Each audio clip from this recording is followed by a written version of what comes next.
बैठे जो होगा देखा जाएगा महाराज। तो भगवान की शरणागति हो जाओ, फिर महाराज सबको त्याग दो। तो यहाँ पर महाराज प्रभु श्री राम ने कहा जिसकी ओर कोई नहीं देखता उसकी ओर मैं देखता हूँ। तो विश्वामित्र जी ने कहा मैं देख लिया तो फिर उद्धार करो, तो उद्धार करो।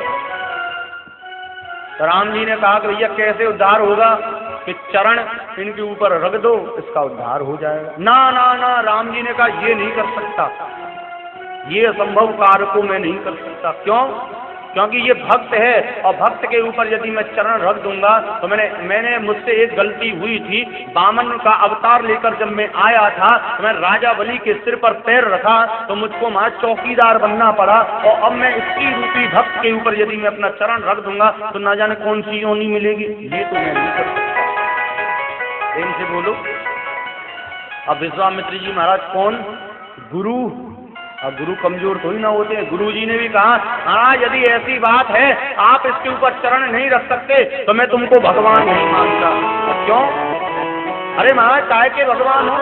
अरे एक भक्त को देखो कि महाराज पत्थर की पूजा करता है और पत्थर में से भगवान को प्रकट कर लेता है, और आप कैसे भगवान हो जो आप जो पत्थर में से किसी भक्त को भी पैदा नहीं कर सकते।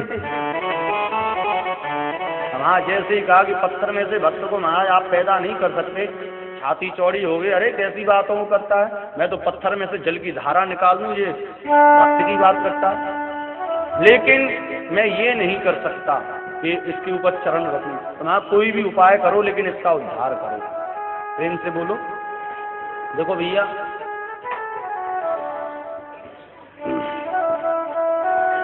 आज भगवान श्री राम ने अपने चरण को ऊपर किया, वायु देवता का आह्वान किया, वायु चली है और उनके चरणों में जो रज लगी थी उसमें से महाराज रज का एक कण उड़ा है, और उड़कर महाराज उस शिला से जैसे ही स्पर्श हुआ तो वह शिला फट गई और उसमें से अहिल्या रूपी देवी प्रकट हो गई।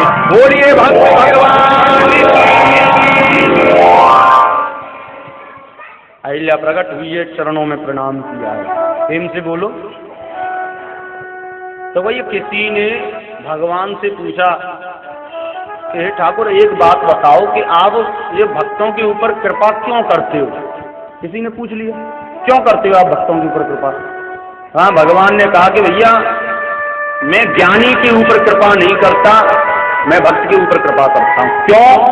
क्योंकि भक्त से मेरा लेना देना चला रहता है, भक्त से मेरा लेन देन चला है, पुराना चल रहा है महाराज। कभी भक्त का कर्जदार मैं बन जाता हूँ और कभी महाराज भक्त मेरे कर्जदार बन जाते हैं, और मैं कुछ नहीं करता, इधर से लेता हूँ इधर को देता हूँ।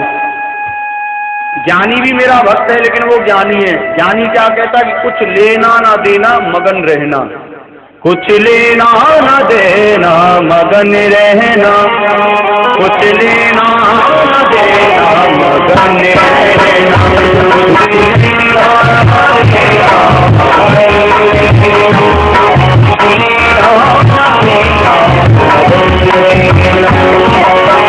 समुंदर कितना लंबा चौड़ा, मगर कितना लंबा चौड़ा, समुंदर कितना लंबा चौड़ा, मगर कितना लंबा चौड़ा, नीर है उससे पारी, नीर है उससे पारी है, उससे लेना देना मगन रहना, लेना देना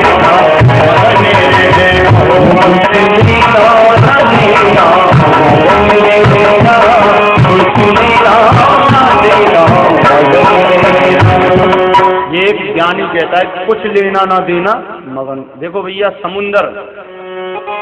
समुंदर क्या है कि महाराज अथाह जल, आप दिल्ली में हो इसलिए महाराज यहाँ पर पानी की कमी नहीं है ना। यहाँ आप रेगिस्तान में फंस जाओ, राजस्थान में चले जाओ, वहाँ महाराज पानी नहीं है। एक शहर ऐसा है जहाँ पर पानी की कमी नहीं है, और एक शहर ऐसा है और जहाँ पर महाराज पानी ही नहीं है। प्रेम से बोलो। और समुद्र के होते करते, लेकिन समुद्र सबसे विशाल, सब नदियों का पति कौन कि समुद्र। यदि समुद्र मीठा हो जाता तुम्हारा कहीं पे भी पानी की कमी नहीं रहती। लेकिन ये खारा, कर्मन की गति न्यारी, रेऊधो कर्मन की गति न्यारी, लेकिन ये खारा है। तो ये समुद्र क्या है कि महाराज ये समुद्र ठीक हमारे घर में आने वाली लक्ष्मी के समान है। ईमानदारी से आप पैसा कमाओगे तो पेटी को भर सकते हो, पेट को भर सकते हो। बेईमानी से पैसा कमाओगे तो पेटी को भर सकते हो। ईमानदारी से केवल पेट भर सकता है, आप चाहोगे मेरा पेटी भर जाए तो असंभव है। और जब आदमी की पेटी भरती है तो वह समुद्र के समान हो जाता है।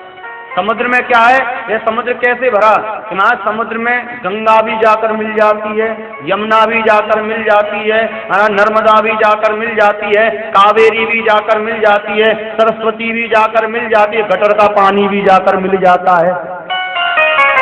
मिलता है कि नहीं?